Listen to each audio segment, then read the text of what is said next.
Katalan merongkana min mangaitu Immanuel Chandam turupui Mangai turupui Tinglo berki Imangai nagaton sang Loming kakaklepchi Hey, dil tegadu Imoy jamin mutiro Tianto taki Kamangay ber Kadusang bertulba Ridan biyating pamangay na at huberpe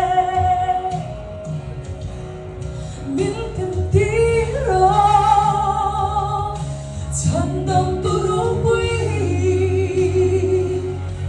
Mangay turupui Kinglaw bergay Imangay nagkagonsang Longing kakaklepchi Hey, mi zirtirang te Zawng ang mga iturtay Kay kain pangay angam Kavekte mga ituri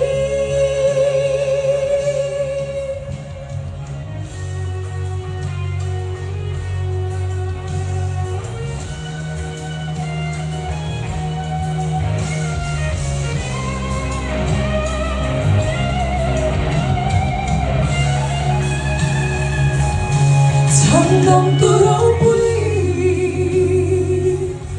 Mangay turupui Tinglaw berkay